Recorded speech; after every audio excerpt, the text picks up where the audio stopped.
Komnas HAM telah menyerahkan hasil investigasi tentang tragedi sepak bola di Stadion Kanjuruhan Malang, Jawa Timur kepada Menko Polhukam Mahfud MD. Komnas HAM menyimpulkan tragedi di Kanjuruhan merupakan peristiwa pelanggaran HAM. Ya, jika ada pelanggaran HAM, lalu apa konsekuensi dari tragedi Kanjuruhan itu, pemirsa? Untuk membahasnya telah bergabung bersama kami ada 3 orang narasumber, yaitu ada Komisioner Komnas HAM, yaitu ada Pak BK Ulung Hapsara, kemudian ada penggiat HAM yang juga merupakan Direktur Eksekutif Amnesty International, yaitu ada Bang Usman Hamid, kemudian juga ada pengamat sepak bola, Bung Opan Lamara. Selamat petang Bapak-Bapak semua. Selamat Salam sehat. Ya, pertama saya ke Pak BK. Pak BK, mungkin bisa didetailkan lagi apa sebetulnya pelanggaran-pelanggaran yang ditemukan oleh Komnas HAM? Ada 7 kalau tidak salah. Ya, memang kami menyimpulkan ada 7 pelanggaran HAM yang ada dalam tragedi Kanjuruhan 1 Oktober kemarin. Yang pertama adalah penggunaan kekuatan yang berlebih. Ini dilihat dari soal penggunaan gas air mata dan juga keterlibatan aparat keamanan baik TNI dan Polri dalam pengamanan pertandingan sepak bola yang kemudian ujungnya menyebabkan 135 orang meninggal. Itu yang pertama. Yang kedua juga adalah pelanggaran hak hidup. Ini jelas yaitu 135 orang meninggal, dan dalam prinsip hak asasi manusia hak hidup adalah hak yang paling mendasar ini. Karena kalau tidak ada hak hidup tentu saja tidak ada hak asasi lainnya. Terus yang ketiga adalah hak atas rasa aman. Saya kira ketika penonton sepak bola datang ke stadion beserta keluarga, beserta teman atau yang lain, sesama supporter, menginginkan satu suasana pertandingan yang sehat, aman, dan juga menggembirakan atau juga menjadi hiburan bagi para penonton tersebut. Dan ini dilihat dari kejadian kemarin, hak atas rasa amannya itu hilang. Terus kemudian juga hak anak. Catatan Komnas ada 38 anak meninggal, dan ini tentu saja jadi tanggung jawab semua gitu, karena di Undang-Undang 39 tahun 99 tentang hak asasi manusia, anak itu menjadi tanggung jawab orang tua, keluarga, masyarakat, dan negara. Dan dari Kanjuruhan kemarin ada pelanggaran hak anak. Yang lainnya adalah soal bisnis dan hak asasi manusia. Saya kira ini penting juga bagi Komnas untuk mulai menjadikan instrumen bisnis dan HAM ini dalam pemantauan dan penyelidikan, apalagi dengan melihat Arema FC, kemudian PT LIB, dan bahkan kalau kita bicara soal sepak bola secara keseluruhan adalah entitas bisnis, di mana kalau dalam prinsip bisnis dan HAM ini juga mereka harus punya tanggung jawab untuk menghormati prinsip-prinsip dan standar hak asasi manusia. Kira-kira itu, Mbak, kalau detail soal 7 pelanggaran HAM-nya. Mas BK, poin dari pelanggaran HAM ini apakah sifatnya hanya tindakan semata, tapi ada pencantuman subjeknya, pelakunya di sana yang diserahkan oleh Menko Polhukam, atau seperti apa? Ya, kami dengan kesimpulan tersebut kami memang kemudian memberi rekomendasi. Ini kan Komnas HAM ini kan juga satu lembaga negara yang didasarkan pada undang-undang, melekat undang-undangnya, sehingga kemudian rekomendasi tersebut tentu saja dipatuhi begitu oleh para entitas yang ada atau para penanggung jawab hak asasi manusia di Indonesia. Satu, yang pertama adalah Presiden. Presiden harus mengevaluasi secara menyeluruh soal tata kelola. Yang kedua, kemudian membentuk tim independen untuk mengaudit kelayakan stadion. Yang ketiga, kemudian membekukan kompetisi, apabila PSSI tidak melakukan langkah-langkah yang nyata lah ya, begitu. Misalnya, dan ini Presiden bisa, kami merekomendasikan mengajak FIFA, misalnya soal sertifikasi terhadap match commissioner, security officer, dan yang lain sebagainya, itu kepada Presiden. Kepada kepolisian kami juga merekomendasikan untuk mengevaluasi keterlibatan aparat kepolisian dalam pertandingan sepak bola, apalagi kemudian dengan penggunaan gas air mata yang jelas-jelas itu dilarang dalam statuta FIFA atau regulasi keamanan dan keselamatan FIFA, maupun juga sebenarnya aturan-aturan lainnya.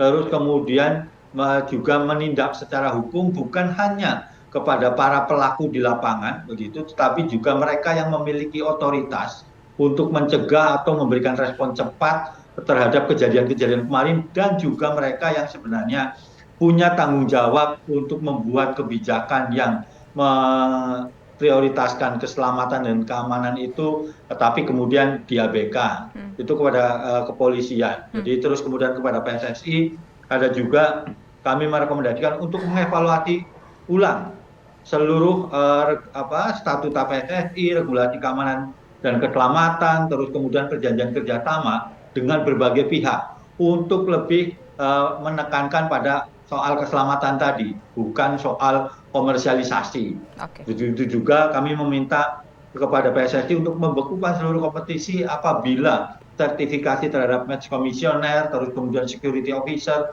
maupun perangkat pertandingan lain itu tidak dijalankan dengan sungguh-sungguh, tidak substantif begitu.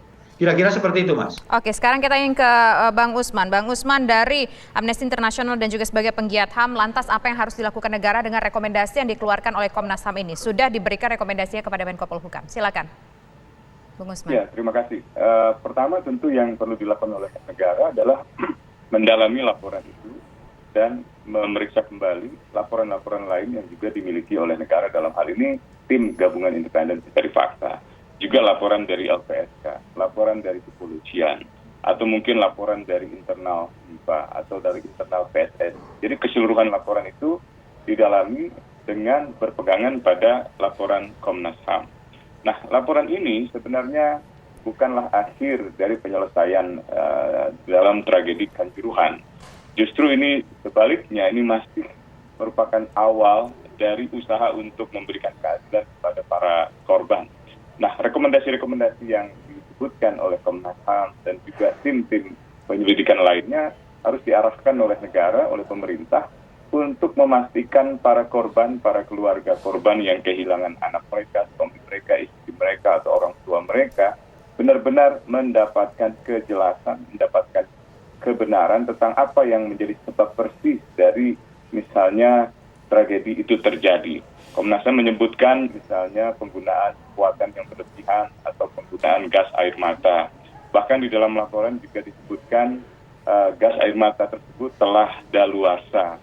Juga disebutkan dalam kategori gas air matanya itu masuk tergolong ke dalam klorin CS, jenis gas CS yang dalam dokumen-dokumen referensi internasional itu sebenarnya memiliki efek yang berbahaya 5 kali lipat dari gas air mata yang biasa. Nah, itu mungkin perlu didalami sehingga ke depan untuk mencegah hal ini terulang kembali, selain misalnya tidak boleh membawa katakanlah senjata atau tidak boleh membawa gas air mata ke dalam stadion, juga ketika digunakan gas air mata di luar stadion atau di luar urusan persepak bolaan, itu harus memperhatikan daluarsa, harus memperhatikan jenis gas yang mungkin mungkin tidak ada dampak negatifnya sama sekali. Jadi jaminan-jaminan tidak berulangan di masa depan itulah yang menjadi pekerjaan rumah dari negara, khususnya pemerintah.